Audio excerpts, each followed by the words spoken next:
सूर्य नारायण भगवान को जब जल चढ़ाया जाता है, हाथ सिर से 8 इंच की दूरी पर होना चाहिए। जम के बोलिए, सिर से कितना ऊंचा होना चाहिए? 8 इंच ऊपर अपना हाथ होना चाहिए मस्तक से सूर्य को जल चढ़ाते समय। और ना चांदी का, ना स्टील का, ना लोहे का, ना प्लास्टिक का, ना कांच का, ना सोने का कोई बर्तन, ना कांसे का, ना एल्युमिनियम का, ना पीतल का, केवल एक पात्र होना चाहिए, वो है तांबे का। काय का पात्र होना चाहिए? तांबे का पात्र। और सूर्य नारायण भगवान को जब 8 इंच ऊपर तुम्हारा हस्त है, और जब हम सूर्य को जल चढ़ा रहे हैं, कैसे जल चढ़ाना है वो भी समझ लीजिए। अगर कोई कैंसर का मरीज है, जिसके चेस्ट में कैंसर आ गया हो, लेफ्ट में, राइट में कहीं पर कैंसर आ गया हो, या कोई गठान आ गई हो, तो महाराज आप जल चढ़ाते समय उस जल की धार को सूर्य भगवान को जब चढ़ा रहे हो, तो धार आपकी गठान की ओर जाना चाहिए, जिससे सूर्य की किरण उस जल में से आपके उस स्थान पर पड़े, उस जगह पर पड़े जहां पर गठान है। महाराज आप लगातार जल तो चढ़ाना चालू करो, अच्छे अच्छे डॉक्टर फेल हो जाएंगे और कह देंगे गठान ठीक हो गई। आपका लीवर और किडनी गड़बड़ कर रहा है, आप प्रतिदिन, आपका स्वास्थ्य गड़बड़ रहता है, आप प्रतिदिन ये ज्योतिष शास्त्र के अंतर्गत, रत्न शास्त्र के अंतर्गत, ये रत्न शास्त्र, ज्योतिष शास्त्र, रंग शास्त्र जो हमारे यहाँ है, रंगों के हिसाब से ये जितने रत्न होते हैं, माणिक हुआ, मोती हुआ, नीलम हुआ, मूंगा हुआ, पुखराज हुआ, ये क्यों कहते हैं ये पीला है, ये सफेद है, ये नीला है, ये लाल है, इसको शरीर में क्यों पहनाते हैं? उसका कारण होता है कि जब शरीर में पहनते हैं, सूर्य की किरण उसमें पड़ती है, हमारे शरीर पर वो कलर का इफेक्ट पड़ता है, उस कलर को शरीर पर लगता है, और शरीर पर लगता है तो हमारा शरीर धीरे धीरे, हमारी जो इंद्रियां हैं वो सही होने लगती हैं, काम सही होने लगता है। तो आप कहते हो ना सब, मैं कौन सा नक पहनूं, मैं कौन सा मोती पहनूं, मैं कौन सा पुखराज पहनूं, मैं कौन सा नीलम पहनूं, वो ज्योतिष शास्त्र के अंतर्गत, रत्न शास्त्र के अंतर्गत जितने रत्न हम पहनते हैं, ये केवल उस किरण के लिए ही तो पहनते हैं कि जो सूर्य की किरण मिले, उस किरण का प्रभाव हमारे शरीर पर पड़े। तो इन सबसे अच्छा है कि सुबह शंकर भगवान का नाम लो, तांबा का लोटा में जल भरो, 8 इंच ऊपर सिर से हाथ होना चाहिए, और सूर्य नारायण भगवान का दर्शन साधारण नहीं, जो जल तुम चढ़ा रहे हो, वो जल की जो धार आ रही है, उसमें सूर्य का दर्शन होना चाहिए, तो कैंसर की बीमारी कभी नहीं हो सकती। लीवर, किडनी, हार्ट, आपके हार्ट में अगर तकलीफ है, डॉक्टर ने कह दिया कि इसमें नस चोक है, आपको कहीं ना कहीं छल्ला डलेगा, आपको कह दिया इसमें कुछ ना कुछ प्रॉब्लम आ रही है, आप सूर्य को अर्घ देना चालू कर दो, सूर्य को जल चढ़ाना चालू कर दीजिए। आप सूर्य को जल चढ़ाओ, वो जल की जो तरंग आ रही है, वो जल जो निकल कर जा रहा है, उसकी जो किरण आपके हृदय पर, आपकी छाती पर पड़ रही है, नाड़ियों में पड़ रही है, नसों में पड़ रही है, उसका बल देखो तो शरीर 1 महीना लगातार चढ़ाओ, तो 15 दिन 20 दिन कर तो देखो। क्यों राम जी महाराज जल चढ़ाते थे? क्यों भगवान कृष्ण जल चढ़ाते थे सूर्य को? क्यों दशरथ जी महाराज जल चढ़ाते थे? क्यों कश्यप ऋषि जल चढ़ाते थे सूर्य को? सारे 33 कोटि देवता, सारे ऋषिवर, साधु, संत, सन्यासी, तपस्वी, साधक, उपासक, सब भगवान सूर्य को अर्घ दिया करते थे। क्यों देते थे? किस लिए?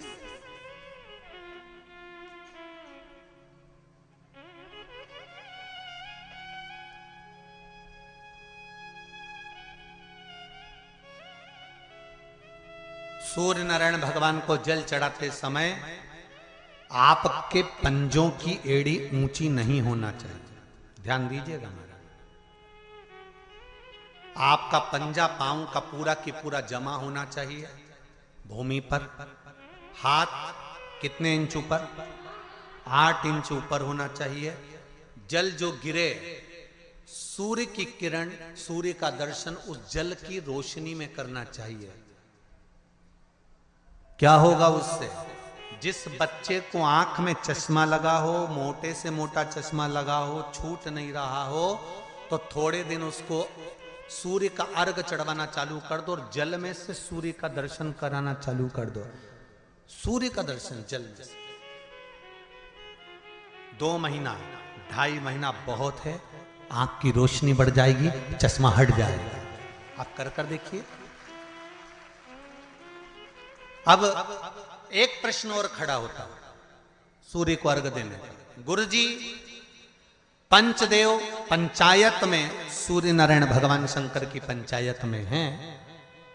सूर्य नारायण को हम फ्लैट में रहते हैं, हम फ्लैट के अंदर रहते हैं, तो हम फ्लैट में रहते हैं, हमारे यहाँ अगर छज्जा नहीं है, हमारे यहाँ जगह नहीं है, तो हम सूर्य को अर्घ कैसे दें? तो महाराज खिड़की तो होगी, अगर घर में फ्लैट में पानी ढुलेगा और आप लोग नहीं समेट सकते तो एक बाल्टी रख लो, एक पात्र रख लो, पर सूर्य नारायण भगवान को अर्घ देकर रोशनी शरीर पर पड़ना चाहिए।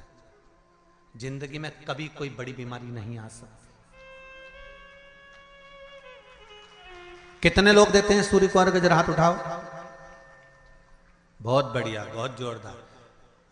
पुरुष लोग भी देते हैं ना, चाहे बच्चे से बच्चा, बच्चों के हाथ में भी 1 लोटा पानी पकड़ाओ। घर में छोटे बच्चे हो ना, उनको तांबे का लोटा दो, पानी दो, जा बाहर खड़े हो जा, 1 लोटा पानी चढ़ा के। पहले दिन आप स्वयं बच्चे के साथ बाहर खड़ी हो, ओटले पर, घर के बाहर खड़ी हो, छत पे खड़ी हो या घर के बाहर खड़ी हो, और बच्चे से कह लो चढ़ाओ बेटा, देखो ऐसा हाथ 8 इंच ऊपर करिए, तांबे का लोटा लेकर पानी धीरे धीरे डोलना है। जैसे वो स्लो मोशन के सीन नहीं होते नाटक में, ये एकदम धीरे धीरे धीरे, बस नहीं तो मालूम पड़े छोरा छोरी एक साथ उंडेल के अंदर नहीं। जल चढ़ाते समय उस पानी में से सूर्य की किरण पड़ना चाहिए, सूर्य की किरण। एक बात और कहना चाहूंगा, अगर आप लोग स्वीकार करेंगे तो, अगर कहीं आपको लगता हो कि बच्चा पढ़ने में कमजोर है, विद्या में कमजोर है, रिजल्ट अच्छा नहीं आ रहा, पढ़ने में कमजोर है, वो पढ़े, अपनी जगह पढ़े, वो कार्य करे अपनी जगह करे, मेहनत करे अपनी जगह करे। बच्चों को कह दो कि कुछ समय के लिए सूर्य को अर्घ देना चालू कर। सूर्य की किरण जहां पर ब्राह्मण या हिंदू धर्म का व्यक्ति मस्तक पर तिलक लगाता है, भुकुटियों के बीच में उस सूर्य की किरण इस भुकुटी के बीच पड़ना चाहिए, परंतु पानी कम से कम ना करते हुए स्लो मोशन में धीरे धीरे गिरना चाहिए, एकदम धीरे धीरे। तो यहां एक रेखा सूर्य की किरण से पड़ती है। चंद्रदेव का लड़का था, देखो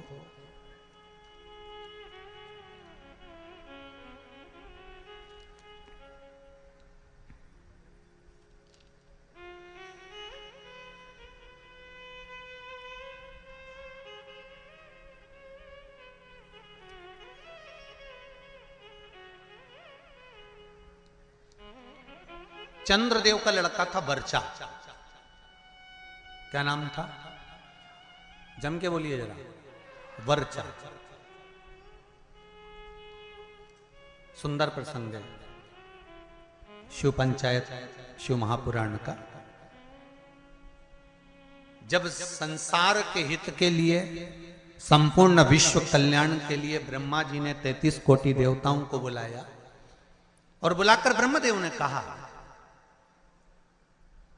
कि हे देवताओं, मृत्यु लोक में, द्वापर में भगवान कृष्ण, भगवान विष्णु कृष्ण के रूप में अवतरित होने जा रहे हैं।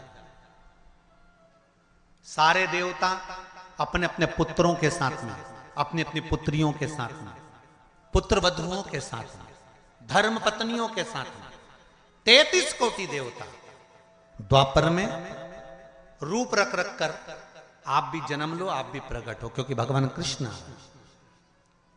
सारे देवता जाने लगे, पर चंद्रदेव ने मना कर दिया।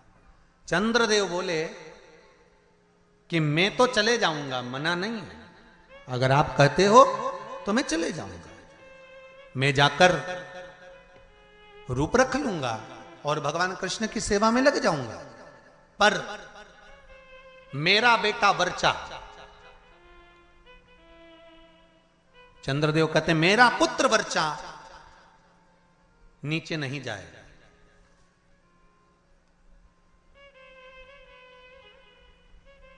खूब समझाया देवताओं ने। देखिए, जब 33 कोटि देवता जा रहे हैं तो आप अपने पुत्र को क्यों नहीं भेजते?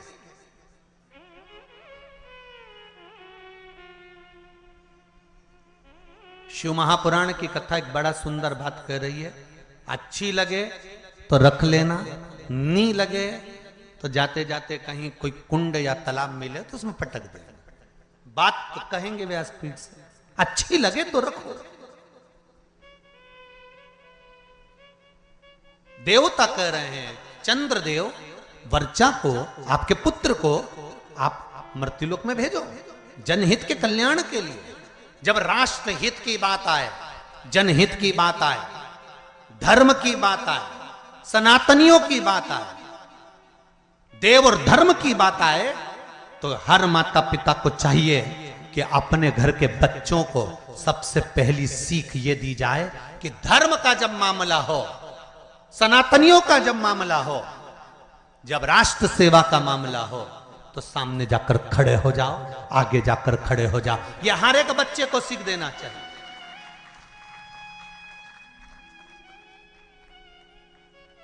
पर हम अपने बच्चों को सीख देते हैं, कहां जा रहा है? अरे मम्मी,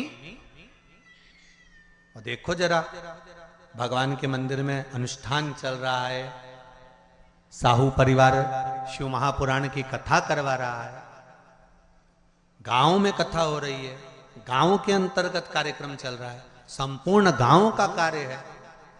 तुझे क्या करना जाकर? वो तो उनका काम है ना, चुप बैठ।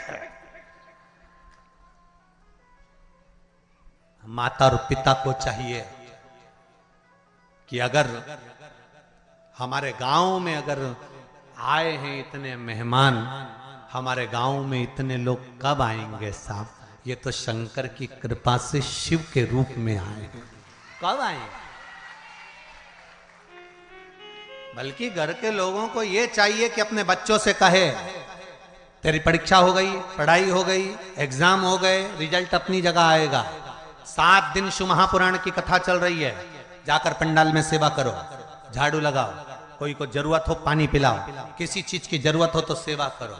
33 कोटि देवता भी शंकर भगवान की सेवा में लगे रहते हैं। तुम खुद देख लो, कल तक यहां पर इतनी तेज गर्मी पड़ रही थी, प्रचंड धूप पड़ रही थी, और आज निकल कर देखो तो चारों तरफ छाए नजर आए।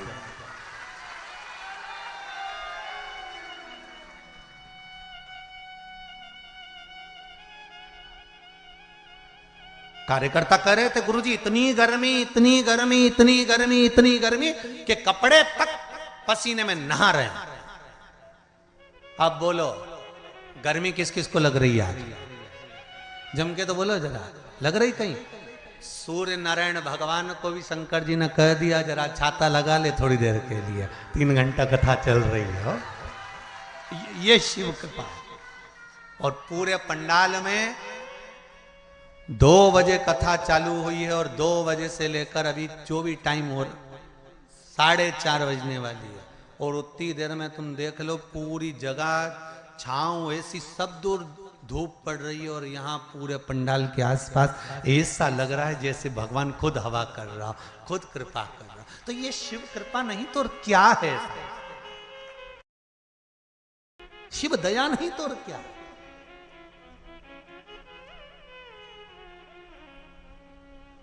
अरे तेरा ही दिया मैंने खाया पिया है, तेरा शुक्रिया है, तेरा शुक्रिया है।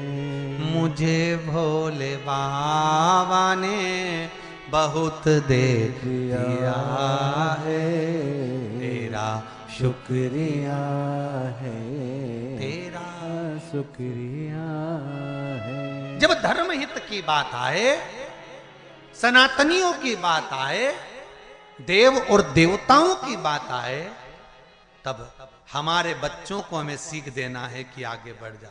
पर चंद्रदेव ने अपने पुत्र वर्चा को कहा यह नहीं जाएगा, द्वापर में मृत्यु लोक में भगवान नारायण के साथ में कार्य करने के लिए नहीं जाएगा।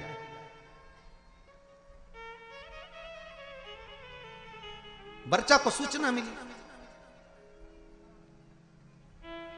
वर्चा को खबर मिली।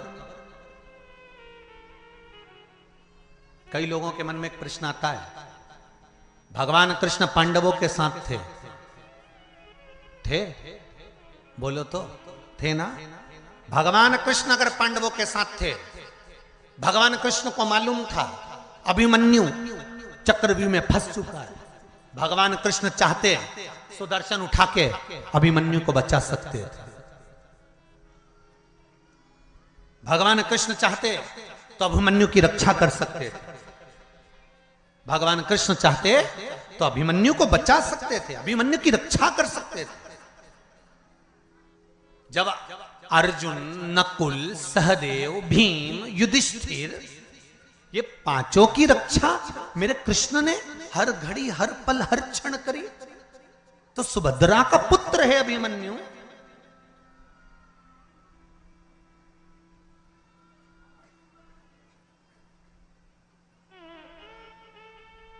अर्जुन का पुत्र है अभिमन्यु, तो फिर अभिमन्यु की रक्षा क्यों नहीं करी? क्या भगवान कृष्ण को नहीं मालूम था कि ये मरने वाला है? क्या भगवान कृष्ण को नहीं ज्ञात था कि ये मरने वाला है? उसकी कथा है ये। चंद्रदेव ने कह दिया था मैं मेरे बेटे को नहीं भेजूंगा। वर्चा को मालूम पड़ा,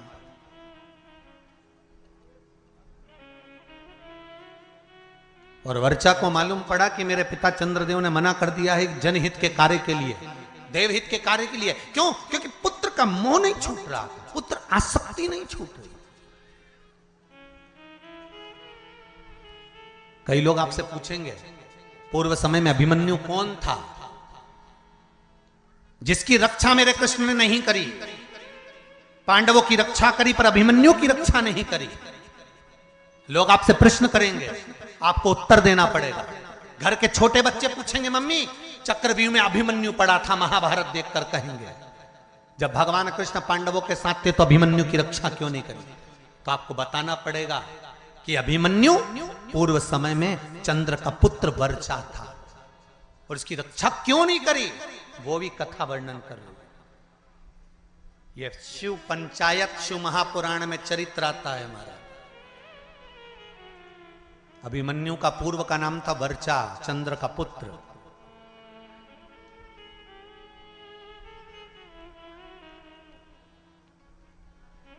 क्या कमी पड़ गई थी, क्यों नहीं करी?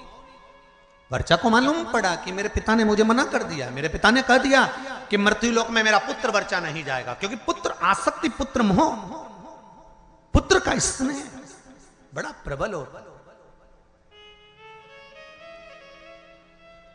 पुत्र का मोही तो था जो धतराष्ट्र का पूरा वंश डूब गया। अगर पुत्र मोह में धतराष्ट्र नहीं पड़ता ना तो बच जाता पूरा परिवार, पूरा परिवार बच जाता। पर माताओं और भाई जितने लोग कथा सुन रहे हैं, आपसे निवेदन है इतना पुत्र मोह मत पालना कि तुम्हारी औलाद ही तुमको नष्ट कर दे, तुम्हें बर्बाद कर दे। ऐसा पुत्र मोह मत पालना।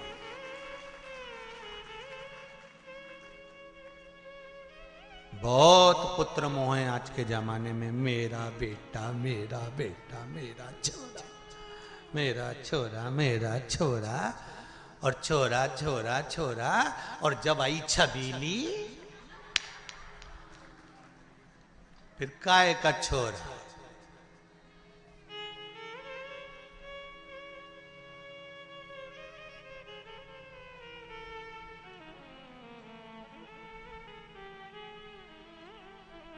फिर तो छोरा छबीली के नेन पे चले, छबीली एक बार घूर के देख लेनी,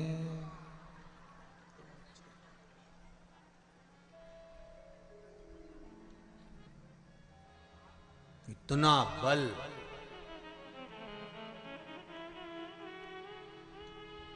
इतनी बार घर से निकलता था, कभी मम्मी से कहकर नहीं जाता था कि मैं यहाँ जा रहा हूं। जिस दिन से शादी हुई घरवाड़ी के 50,000 के जाना पड़ता है कि मैं यहाँ जा रहा हूं।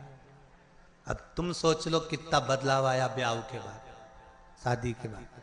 पहले जाता था तो मम्मी से कहकर नहीं जाता था कि मैं यहाँ जा रहा हूं, मैं आ रहा हूं, मैं ये करने जा रहा हूं। अब शादी होने के बाद अगर घर से जाता है ना तो पहले उसको बताना पड़ता है, नहीं तो 50,000 फोन लगा के पूछ लेती है कहाँ हो। बस इतना बोला ना तो बापड़ा का पसीने की बूंद छा गई। अब भी आया 20 मिनट में, बस पहुंच ही दिया। आ रहे हो वो वाला हाल है ना। एक पत्नी ने पति से कहा कपड़े पड़े हैं बाथरूम में,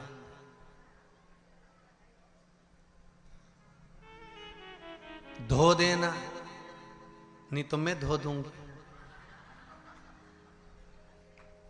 अब समझदार पति था, समझ गया अगर कपड़े नहीं धोए तो ये अपने को,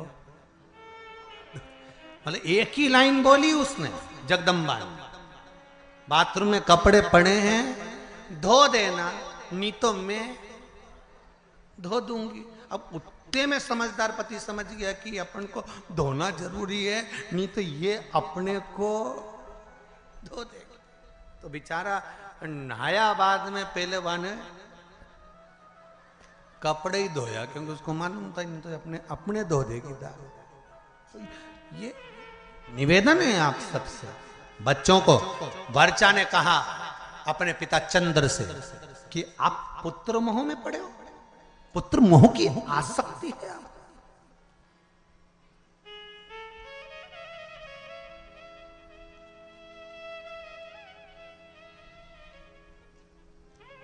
पुत्र मोह की आसक्ति।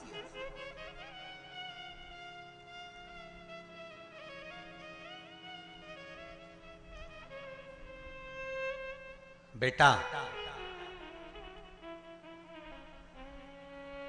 मैं नहीं चाहता कि मृत्यु लोक में तुम द्वापर में भगवान विष्णु के साथ नीचे लीला करने के लिए जाओ, क्योंकि नीचे मैं जानता हूं युद्ध होने वाला है और युद्ध होगा और सब समाप्त होगा।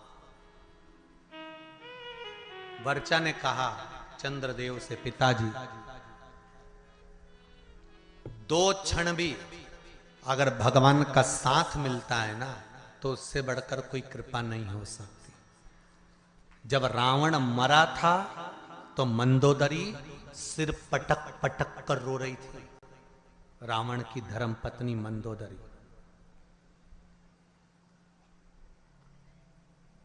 तो भगवान राम ने मंदोदरी से जाकर कहा, मंदोदरी तुम राजमाता हो। मंदोदरी तुम लंका की राजमाता हो, तुम रानी हो लंका की, पति के लिए वियोग कर रही हो, पति के लिए रो रही हो। मंदोदरी कहती है कौन कहता है कि मैं पति के लिए रो रही हूं। मंदोदरी कहती है क्या आप मुझे अज्ञानी समझते हो। मंदोदरी राम जी से कहती है क्या मुझे आप अज्ञानी समझते हो। भगवान ने पूछा क्यों। मंदोदरी कहती है यह अज्ञानता की बात है कि किसी के मरने पर रोया जाए। आया है सो जाएगा राजा रंक फकीर, एक सिंहासन चढ़ गया दूसरा गया बंद जंजीर। ये तो संसार सागर है, जो आया है उसको जाना है। कोई अच्छे से जाएगा कोई बुरे से जाएगा, मरना तो सबको है, चाहे तुम बादाम खाओ चाहे रोटी खाओ। राख का ढेर सबका बनना। कहीं की ब्यूटी क्वीन भी होगी ना, उसके मरने के बाद राख क्वीन नहीं होगी।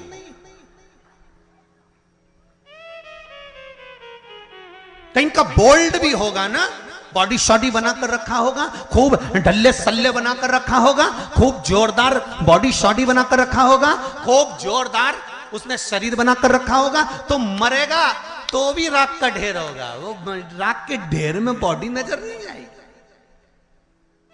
और 4 घंटे तुम अगर मेकअप भी करोगे ना तो मरने के बाद में मेकअप ढेर में नहीं दिखाएगा। तो बादाम खाओगे तो भी मरोगे, नहीं खाओगे तो भी मरोगे, रोटी खाओगे तो भी मरोगे, नहीं खाओगे तो भी मरोगे। तो ये अंदाजे में मत रहना कि मृत्यु तुम्हारा चेहरा देखकर तुम्हें 2, 4, 8 दिन और ज्यादा दे देगी।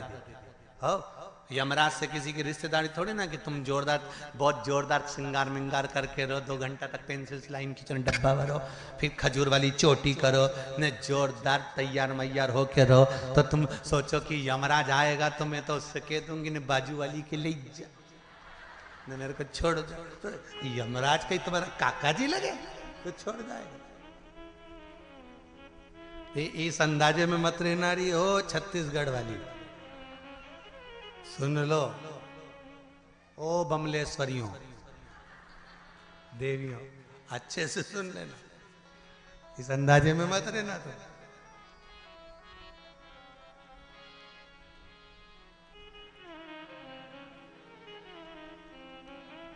अरे महाराज, राम के बिना हरि नाम के बिना,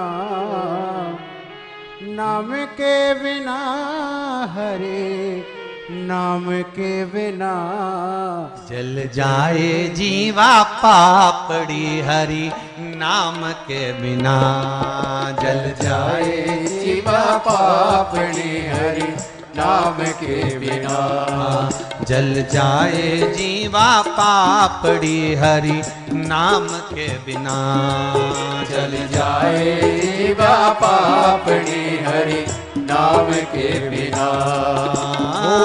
राम के बिना हरि नाम के बिना, ओ नाम के बिना हरि नाम के बिना, ओ राम के बिना हरि नाम के बिना, ओ नाम के बिना हरि नाम के बिना, जल जाए जीवा पापड़ी हरि नाम के बिना, जल जाए जीवा पापड़ी हरि नाम के बिना।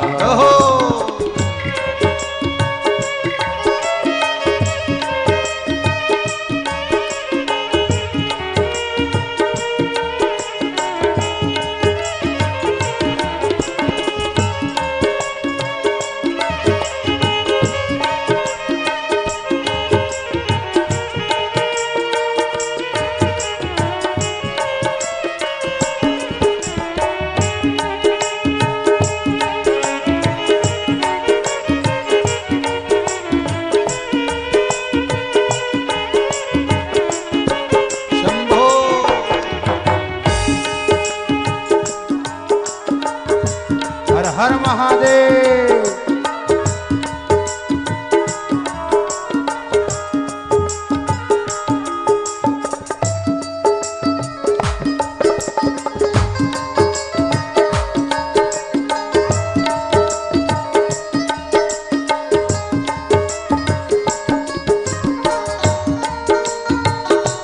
जय हो।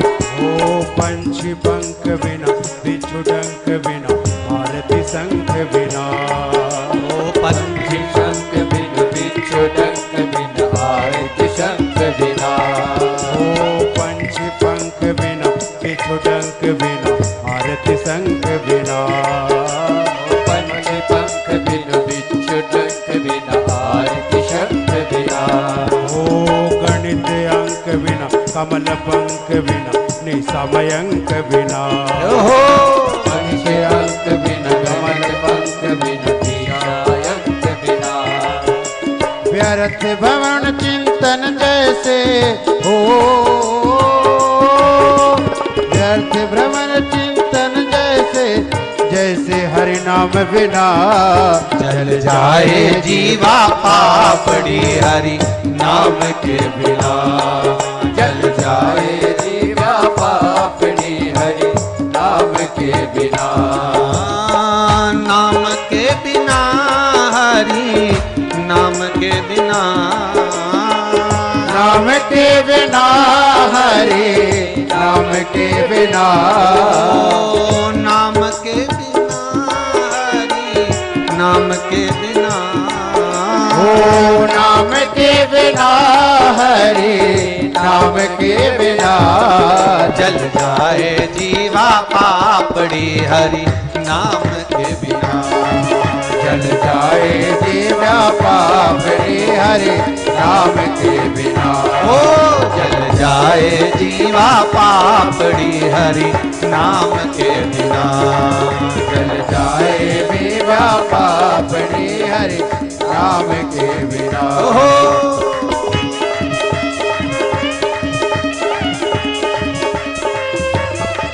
जय हो।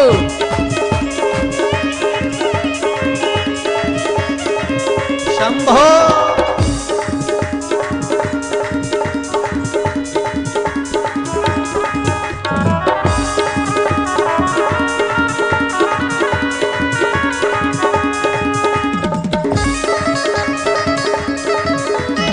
जय हो।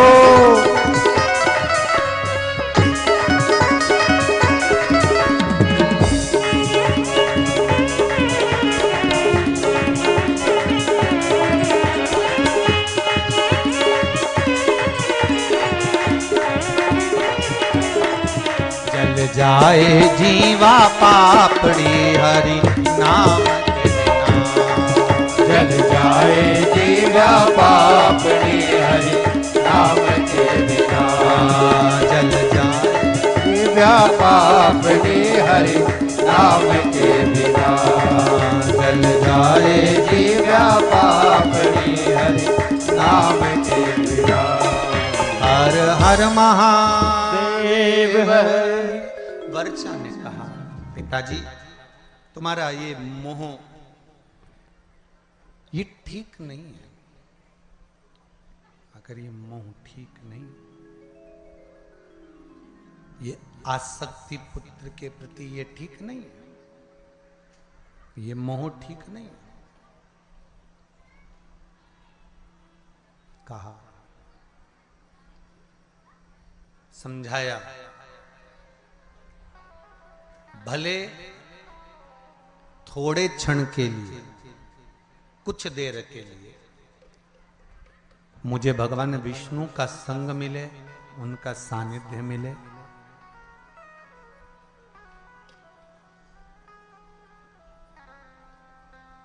पर मिला तो सरी ना।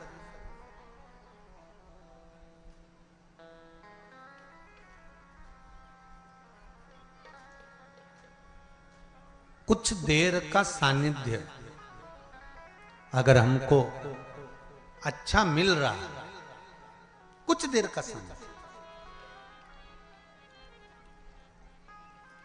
तो पहले भगवान को धन्यवाद देना कि हमको अच्छे लोगों का संग सानिध्य मिल रहा है।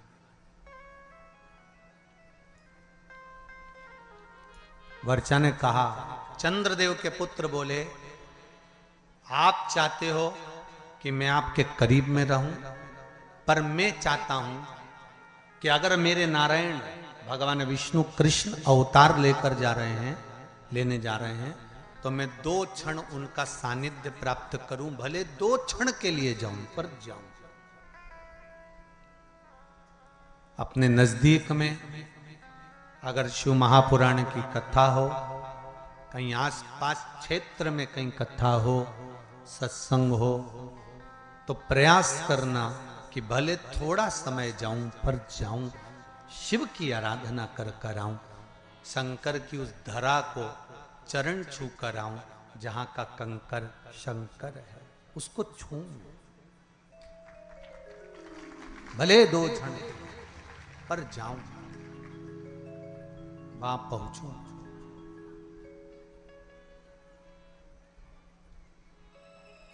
अविरल भक्ति को मैं प्राप्त करूं।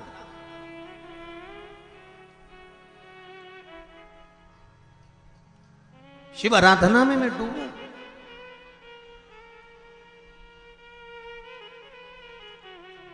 वर्चा, मुझे जाना है, पर पुत्र, मैं तुझे भेजने से पहले देवताओं से बात करूंगा। चंद्रदेव ने बुलाया भगवान ब्रह्मा को और ब्रह्मदेव से कहा, प्रभु मेरी एक बात को स्वीकार करेंगे? बोलिए क्या बात? मैं अपने पुत्र वर्चा को भेजने को तैयार हूं, पर चाहता हूं कि ज्यादा समय मेरा पुत्र मृत्यु लोक में ना रहे, तुरंत मेरे पास वापिस लौट कर आ जाए। ब्रह्मा जी ने कहा तथास्तु। जब भगवान विष्णु का कृष्ण अवतार होने वाला था तब ब्रह्मदेव ने हाथ जोड़कर भगवान विष्णु से, कृष्ण से कहा था, हे कन्हैया कृपा करना, आप अर्जुन को, नकुल को, सहदेव को, भीम को, युधिष्ठिर को और भी जितने जितने हैं इनको बचा लेना, पर चंद्र का पुत्र वर्चा जो अभिमन्यु बनकर जन्म लेगा इसको मत बचाना, क्योंकि इसके प्राण छूटेंगे, ये तुरंत अपने पिता के पास चले जाए। कई लोगों ने प्रश्न खड़े करे, भगवान कृष्ण सबको बचा सकते थे तो इनको क्यों? एक प्रश्न और आता है, कई लोग प्रश्न खड़े करते हैं कि केदारनाथ जी में त्रासदी मची थी ने इतने मर गए थे, भगवान अगर थे तो भगवान ने क्यों नहीं बचाए? तुम्हारा जब जन्म होता है ऊपर लिखा पड़ी होती है कितने समय के लिए जाना चाहते हो, सील ठप्पे ऊपर से लगे होते हैं, नीचे नहीं। जब अभिमन्यु जन्म ले रहा है तो वर्चा स्वयं चंद्रदेव करेंगे, मेरा पुत्र मुझे शीघ्र चाहिए।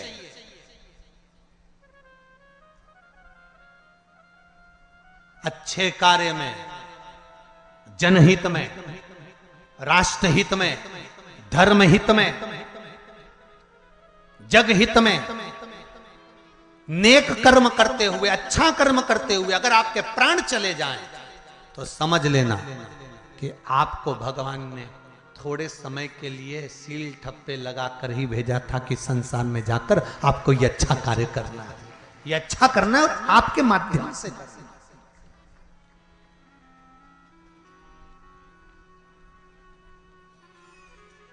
जाओ आप ये कर्म करो। वर्चा अभिमन्यु बनकर जन्मे, आए, कर्म करा। स्वयं भगवान कृष्ण को ध्यान में था कि अभिमन्यु को घेर लिया गया है, इसको छुड़ाना चाहिए, पर नहीं छुड़ाया। अर्जुन ने कहा मेरा पुत्र मर रहा था और आपने बचाया नहीं। भगवान के कैसे बचाऊं, क्योंकि ऊपर से लिखा पढ़ी कर कर आया था कि मैं थोड़े समय के लिए जाऊंगा, थोड़े समय के लिए जाऊंगा और जाकर ये कार्य करूंगा। तो फिर थोड़े समय के लिए आया, लिखा है, जो समय लिखा है वो लिखा है। मार दूंगा साहू परिवार को बहुत बहुत धन्यवाद। बड़े से बड़ा ट्रस्ट, बड़ी से बड़ी समिति कथा करवाती है तब जाकर इतनी व्यवस्था कर पाती है, और उसमें भी पूरी सब्जी 20-25 रुपए में बेचकर खिलाई जाती है। पर धन्यवाद आपको नमन करता हूं जिन्होंने रुकने वाले भक्तों के लिए रुकने की व्यवस्था और भोजन की व्यवस्था इतने लोगों की रात्रि को रुकने वालों के लिए करी, उसके लिए मैं बहुत बहुत धन्यवाद देता हूं। ये शिव ही कर सकता है, कोई दूसरा नहीं कर सकता। और आज समझ में आ रहा है कि मां कर्माबाई जगन्नाथ को खिलाती थी आवाज देकर, तो आज तुम भी कर्माबाई के छोरा हो। जितनी साहू समाज है ये कर्माबाई के वंश के अंतर्गत आते हैं। आज मां कर्माबाई को गौरवान्वित करा है संपूर्ण साहू समाज ने, संपूर्ण साहू समाज ने आज कर्माबाई को गौरवान्वित कर दिया कि आए हुए इन भक्तों में जगन्नाथ ही तो है, आए हुए इन भक्तों में भगवान ही तो है। कथा करवाने वाला शिव, कथा करने वाला शिव और कथा सुनने वाला शिव, इसके सिवाय है कौन? सब शंकर ही तो है। शिव ओघड़ी ही तो विराजमान है, शंकर ही तो।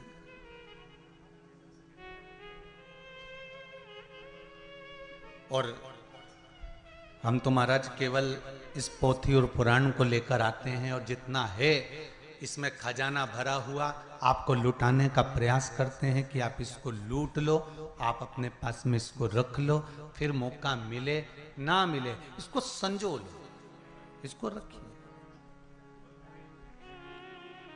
इसलिए कहते हैं ना राम नाम के महाराज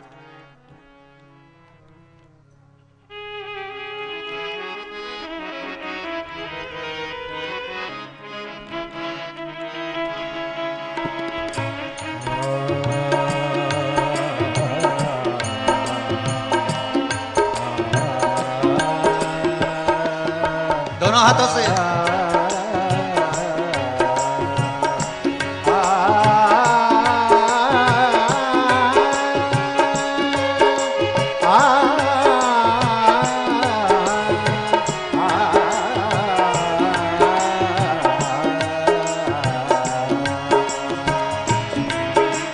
राम नाम के हीरे मोती में बिक राम गली गली, ले लो रे कोई राम का प्यारा शोर मचाऊं गली गली।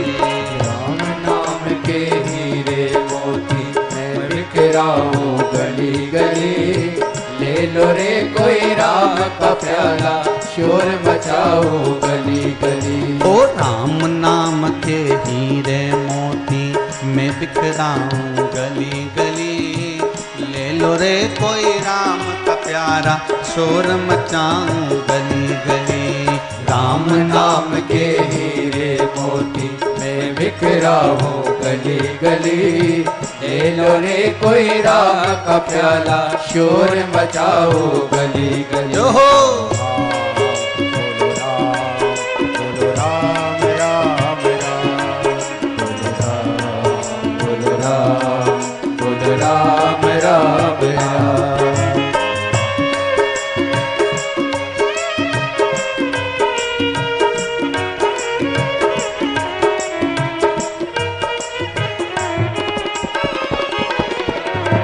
आओ प्रेम से आनंद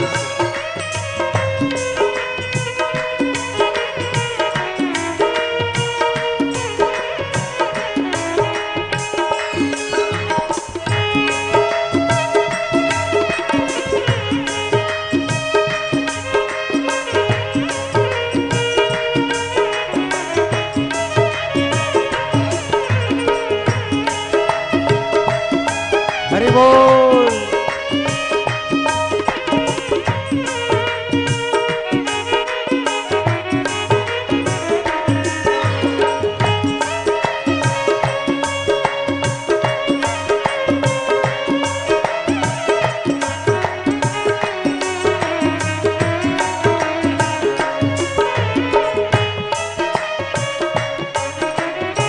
दौलत के दीवानों सुन लो, एक दिन ऐसा आएगा। ओ दौलत के दीवानों सुन लो, एक दिन ऐसा आएगा। ओ दौलत के दीवानों सुन लो, एक दिन ऐसा आएगा। दौलत के दीवानों सुन लो, एक दिन ऐसा आएगा। दौलत और माल खजाना यही धरा रह जाएगा। ओ धन दौलत और माल खजाना यही धरा रह जाएगा। ओ कंचन काया मिट्टी हो,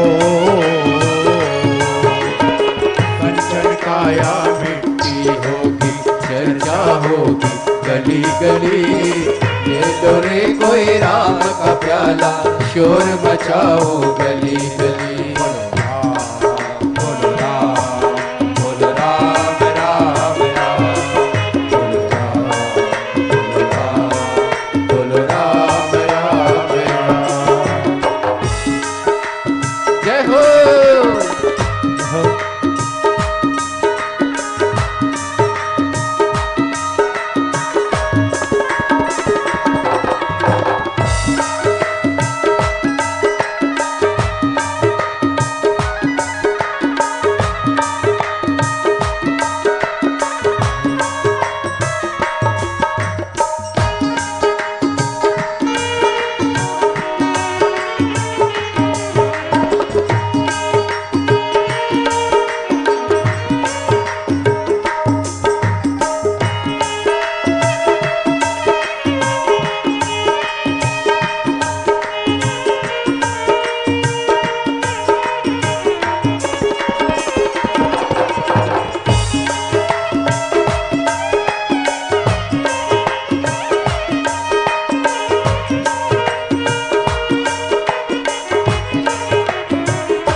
भुलाएंगे, प्यारे मित्र सगे संबंधी एक दिन तुझे बुलाएंगे।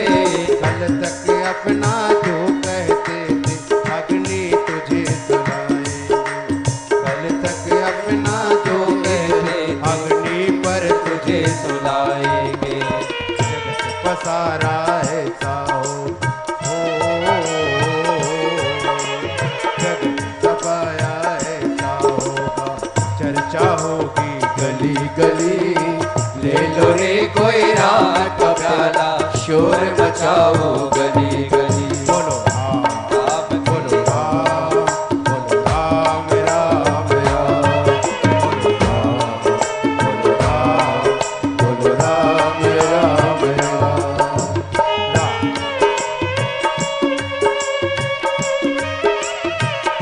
भाव से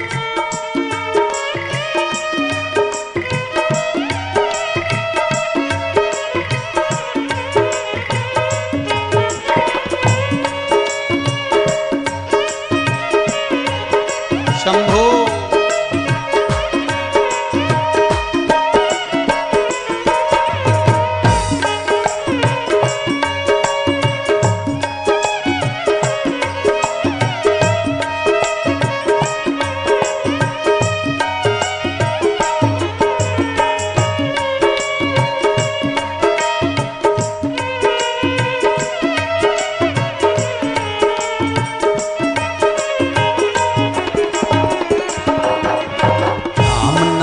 के हीरे मोती मैं बिखराऊं गली गली, ले लो रे कोई राम का प्यारा, शोर मचाऊं गली गली।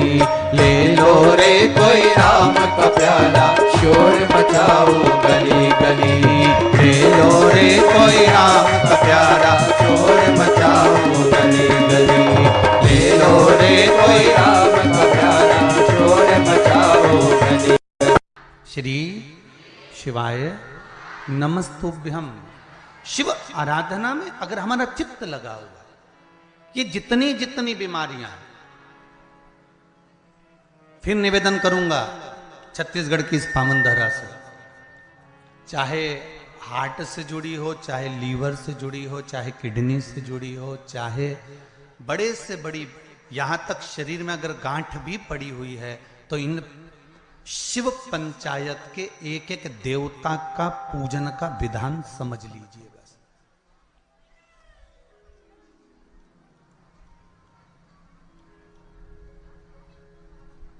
एक एक देवता का हमें विधान समझना। शिव परिवार का मंदिर आपके गांव में भी होगा, है शिवलिंग, गणेश जी, कार्तिकेय, पार्वती जी, नंदीश्वर, ये सब अपने गांव में भी रहता, अपने गांव में भी है, ठीक है।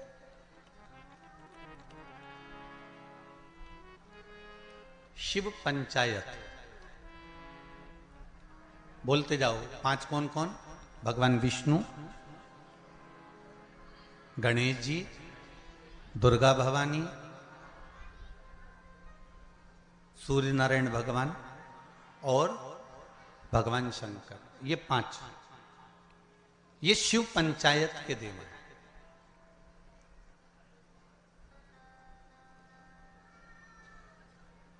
कहते हैं पंच तत्व से मिलकर ये मनुष्य का शरीर बना हुआ है। पंच तत्व से मिलकर ये ब्रह्मांड बना हुआ है।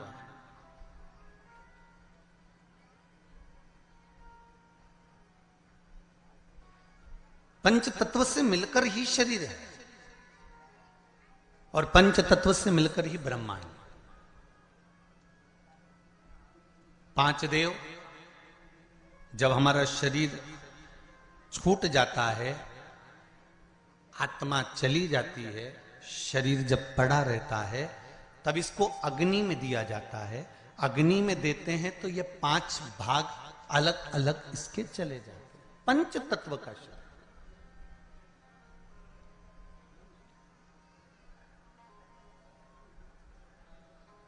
ब्रह्मांड में सबसे ज्यादा क्या चीज है? पृथ्वी की पानी, अगर आप नेट पर सर्च करेंगे, निकालेंगे, करेंगे, कहीं सुना होगा तो सबसे ज्यादा है जल। शरीर में भी सबसे ज्यादा क्या है? अरे जम के तो बोलो, जल। सबसे ज्यादा जल। पंच तत्व के 5 देव शिव पंचायत में है। पहले नंबर पर है गणेश, जो जल के देव हैं। काय के देव हैं? जल के।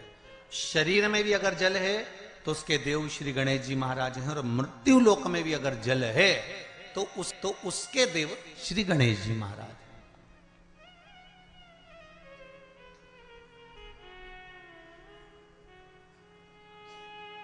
हमारे जीवन में शरीर में जल ज्यादा है, मृत्यु लोक में ब्रह्मांड में जल ज्यादा है। इसलिए सर्वप्रथम किसको बनाया गया? श्री गणेश जी महाराज को। क्यों? क्योंकि ये जल के देव हैं। जिसकी संख्या ज्यादा हो, शरीर में पंच तत्वों में जल की मात्रा ज्यादा है, इसलिए गणेश को प्रधान बनाया गया। एक पत्र ज्यादा तो पढ़े नहीं है, ये थोड़े पढ़े हैं, बाकी के बहुत सारे पत्र हैं। अभी इतने पत्र और हैं जिनको भी पढ़ते हैं जैसा भजन आएगा। पर इसमें देखिए बड़ा सुंदर भाव लिखा है।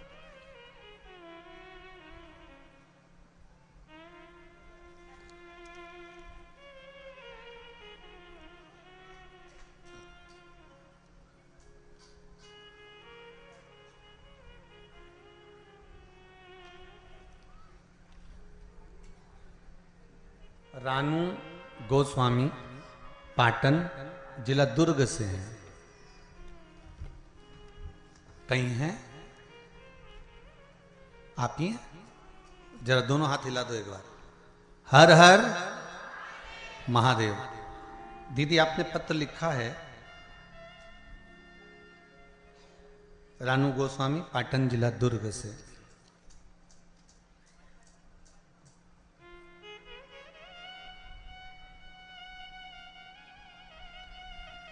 पत्र में लिखा है रानू जी गोस्वामी ने, मैं ग्राम पाटन की रहने वाली हूँ, जिला दुर्ग की रहने वाली हूँ। मैं पशुपति व्रत का क्या वर्णन करूं गुरुदेव। दीदी आपने पत्र में लिखा है, मेरे जेठ जी का काम छूट गया था, कोई काम नहीं था। आपकी भिलाई में कथा जब शुरू हुई तब हम लोगों ने सुनी थी। कथा सुनने के बाद पशुपति नाथ का व्रत किया, जिसके प्रभाव से उनको पुनः काम मिल गया, और काम भी मिला तो ऐसा कि जो सोचा ही नहीं था, ये शिव की कृपा से प्राप्त हुआ। पत्र में लिखा है। और इसी पत्र में पंचदेव के जल देव का वर्णन भी आया, उसको समझिएगा जरा, देखिए।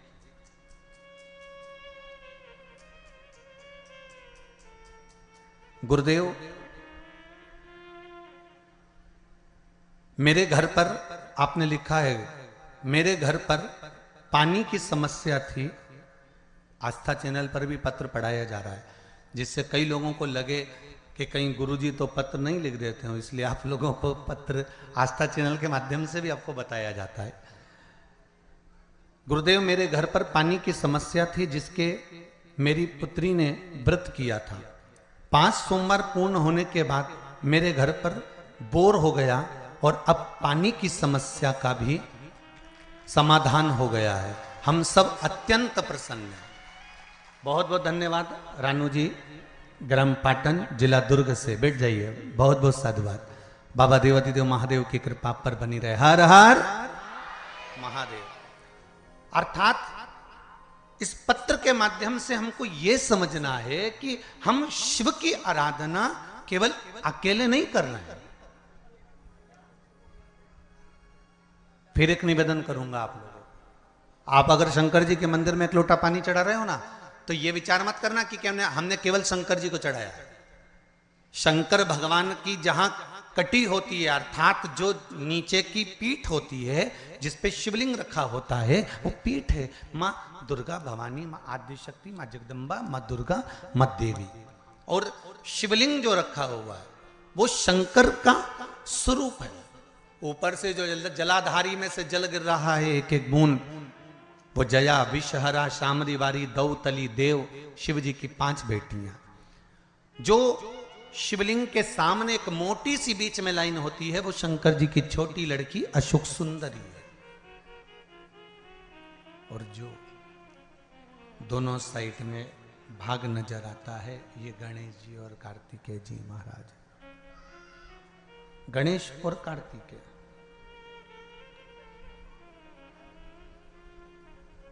जहां से जल निकलकर बाहर जाता है मंदिर के बाहर की ओर जाता है वहां, और शिवलिंग के पास में 33 कवटी देवताओं का स्थान होता है।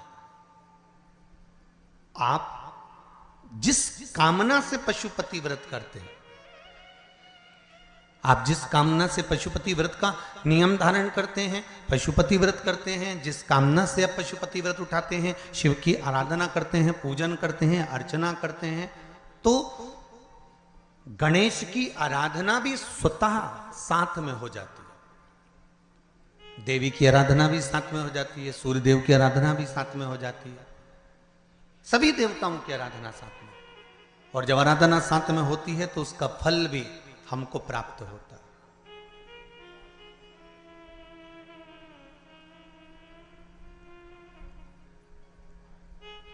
उसका फल भी हमको मिलता है। जैसे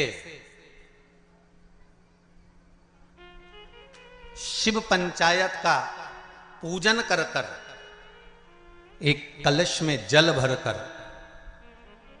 पुष्य नक्षत्र में, और वो भी गुरु पुष्य में, ब्रह्म मुहूर्त में कलश में जल भरकर 5 बेलपत्री शिव, गणेश, दुर्गा, सूर्य नारायण और विष्णु भगवान, इन 5 के नाम से जब हम कलश के अंदर डाल देते हैं, और डालने के बाद में गुरु पुष्य के ब्रह्म मुहूर्त में सुबह 4 बजे के करीब में हम जहां हमारा मन पड़े वहां पर अगर बोर लगवा देते हैं तो पानी तो निकलना ही होता है। ऐसा हो ही नहीं सकता कि जल ना निकले, जल निकलेगा ही।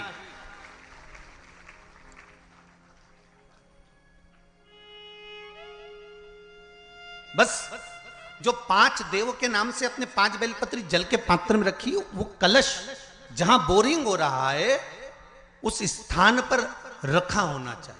जहां बोरिंग हो रहा है उसके पास में रखा होना चाहिए। कब तक? जब तक वो जल ना निकले, और निकलेगा पर ब्रह्म मुहूर्त में ही, गुरु पुष्य के दिन उसका जल खनन होना चाहिए महाराज। भूमि में से जल के लिए प्रयास होना चाहिए। पंचदेव फिर ध्यान दे लेना। 5 देव कौन से? शिव पंचायत के, क्योंकि देवता होने भी जब यज्ञ के लिए जाते हैं, देवता जब अनुष्ठान के लिए जाते हैं, देवता जब युद्ध के लिए जाते हैं, देवता जब किसी कार्य के लिए जाते हैं, और जब कार्य के लिए पहुंचते हैं, जब देवता कार्य के लिए जा रहे हैं और लगता है कि ये कार्य पूर्ण नहीं होगा, ये कार्य सफल नहीं हो पाएगा, हम जिस कार्य के लिए निकले हैं इस कार्य में कहीं ना कहीं अड़चन उत्पन्न होने वाली होती है, तो सारे देवता उठकर भगवान शंकर के पास जाते हैं और शिव की पंचायत को लगाते हैं। शिव पंचायत में जैसे ही कोई बात सम्मुख में आकर खड़ी हो जाती है, शिव पंचायत में जैसे ही कोई बात सामने लाकर रख दी जाती है, मात्र कुछ ही क्षण में शंकर भगवान की पंचायत उसको समाप्त कर देती है और कार्य सफल कर देती है। शिव पंचायत का बल बड़ा प्रबल है। अब एक बात और ध्यान दीजिए। कई लोगों के मन में आता है, गुरुजी शिव परिवार के मंदिर जाता होते हैं तो शिव पंचायत के मंदिर क्यों नहीं बनते? इंदौर में एक मंदिर है, छत्तीसगढ़ में भी एक मंदिर है, उसकी सूचना भी मैं कल उसमें देखेंगे अपने लिंग पुराण के अंतर्गत, तो उसमें निकल जाएगा। उज्जैन में भी एक मंदिर है। तो शिव पंचायत के मंदिर क्यों नहीं बनते गुरुदेव? प्रश्न तो खड़े होते हैं। एक प्रश्न आया है, अच्छा है, देखिए।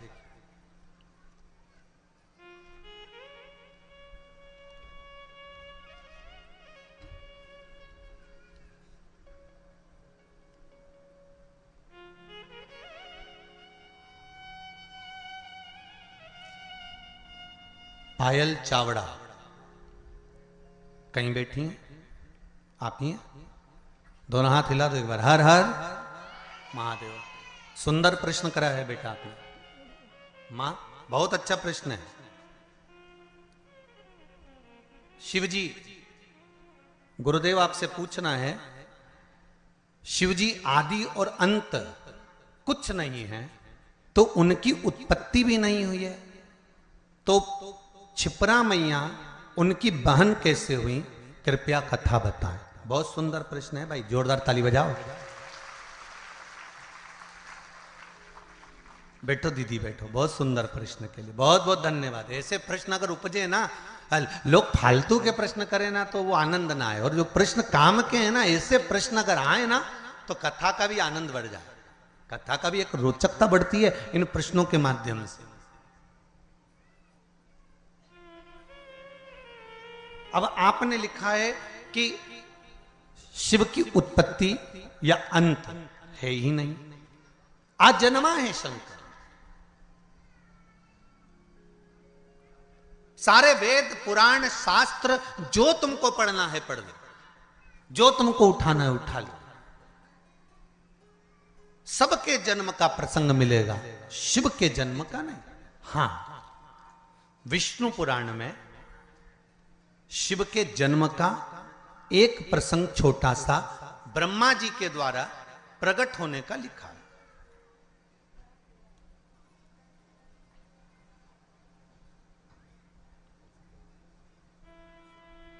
अब एक बात समझने वाली है,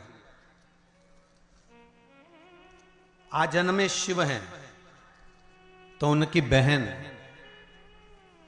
कैसे? तो शिव महापुराण कहती है, स्कंद पुराण का काशी खंड और उज्जैनी खंड आप अगर ध्यान देंगे तो उसमें मिलेगा आपको, श्रवण करेंगे आप या उसको पढ़ेंगे उज्जैनी खंड के अंतर्गत, काशी खंड के अंतर्गत, स्कंद पुराण में, तो उसमें एक बात बड़ी सुंदर लिखी है स्कंद पुराण में। जैसा दीदी ने प्रश्न किया है कि उनकी अंत भी नहीं है तो उनकी उत्पत्ति भी नहीं, तो उनके संबंध कैसे? पर काशी खंड में एक शब्द वेदव्यास जी ने लिख दिया स्कंद पुराण के अंतर्गत। वेदव्यास जी लिखते हैं कि भगवान शिव जितनी लीलाओं को करते हैं ये संपूर्ण ब्रह्मांड के कल्याण के लिए करते हैं, खुद के लिए शिव जी ने कोई लीला नहीं करी। महाराज भगवान शंकर ने खुद के लिए कोई लीला नहीं करी। मेरे राघव जी ने जो लीला करी अपने पिता के वचन को निभाने के लिए करी। मेरे भगवान कृष्ण ने जी लीला करी वो अपने माता पिता के अनुकूल करी है। पर मेरे शंकर, मेरे नारायण जो लीला करते हैं वो लीला का क्रम देवताओं के हित के लिए भी होता है।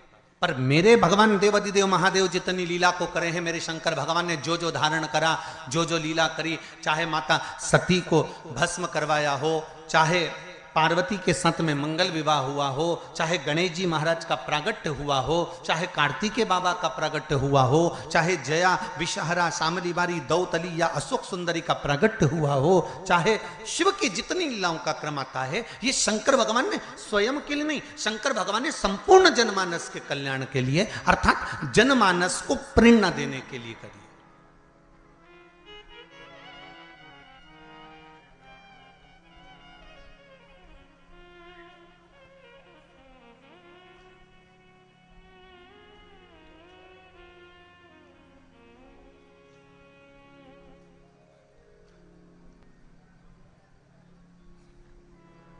पार्वती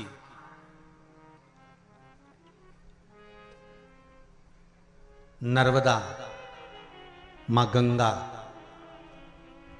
क्षिप्रा, सरयू, मंदाकिनी, गोदावरी, कृष्णा, भारत की भूमि की जितनी पवित्र नदियां हैं, भारत की भूमि की जितनी पवित्र नदियों का उद्गम है, भारत की धरा पर जितनी पवित्र नदियां प्रकट हुई हैं, यह कोई संसार सागर में, मृत्यु लोक में ऐसे ही प्रकट नहीं हो गई।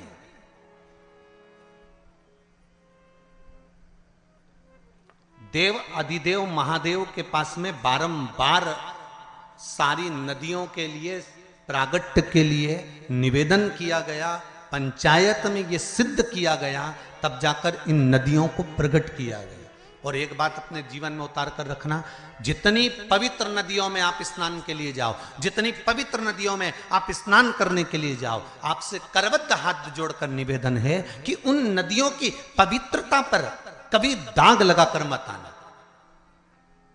परंतु आप और हमने सारी पवित्र नदियों को गंदा कर कर रखा है, सारी पवित्र नदियां।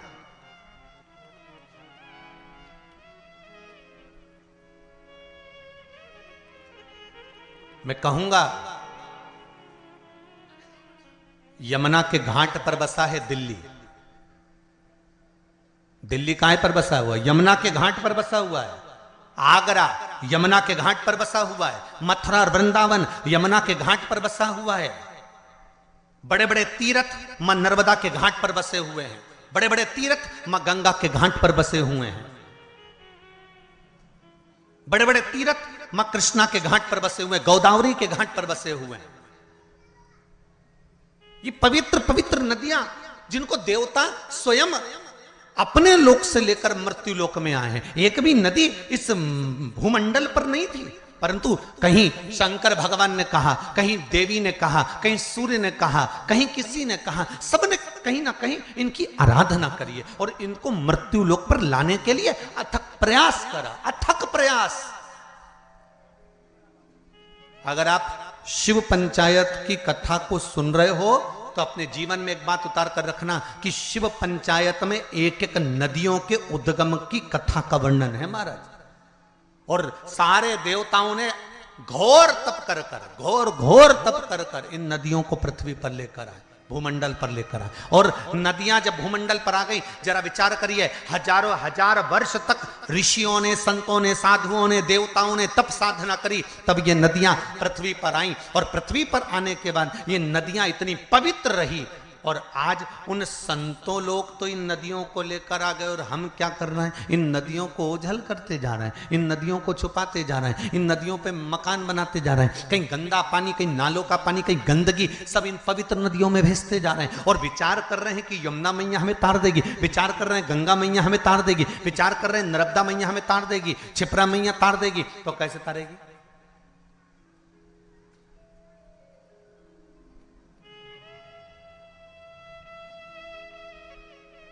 आपके जीवन को सुख देने के लिए। मेरे को साहू जी बता रहे थे,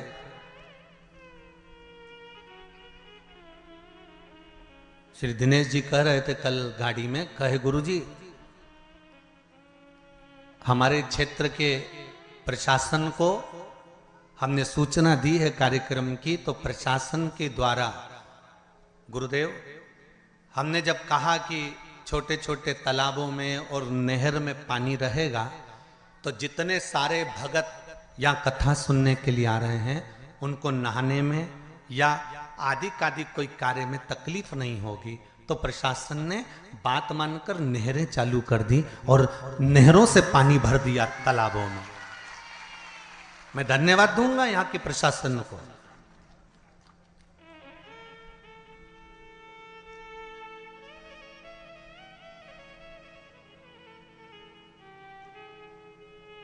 जिन्होंने नहरें चालू कर दी कि भगत लोग, अगर इस छोटे से गांव में जब इतनी बड़ी कथा हो रही है, इतना बड़ा पंडाल लगा हुआ है, इतने जनमानस, और विश्वास नहीं था कि आज पहले दिन इतने जंगल के अंदर गांव, गांव के अंदर गांव, गांव के अंदर गांव, हम भी गाड़ी में पूछते रहे इनसे कि हम सीहोर से चले भोपाल, भोपाल से उतरे कौन सा गढ़, डोंगरगढ़, माँ भमलेश्वरी के दरबार, और डोंगरगढ़ से फिर चले तो निकलते निकलते निकलते निकलते वो महाराज छुरिया।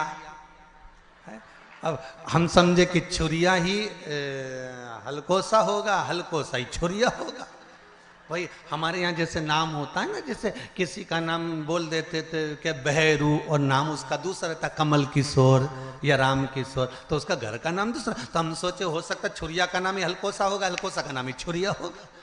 पर यहाँ आते आते मालूम पड़ा कि डोंगरगढ़ से निकले, फिर यहाँ से निकलते निकलते निकलते निकलते आगे पहुँचे तो मालूम पड़ा वहाँ से छुरिया तो उधर निकल गया, हलकोसा इधर निकल गया। अब हलकोसा भी आते आते आते आते ये पास के गांव के लोग वो गाड़ियों को उधर घुमा के ले गए। तो हमने, मैं स्कूल के बाहर पढ़ा तो दूसरा गांव था, तो हमने जजमान से फिर पूछा क्यों जी अभी हलकोसा नहीं आया, बस 2 किलोमीटर दूर है। हमने कहा तुम कहते कहते तो 25 लिया है।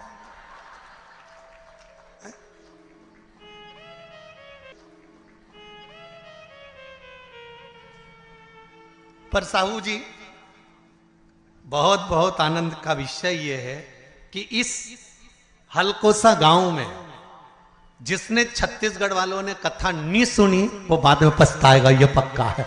इतनी शांति, इतनी शीतलता, इतना आनंद भरा हुआ है इस गांव के अंतर्गत। शांति और शीतलता और एक आनंद,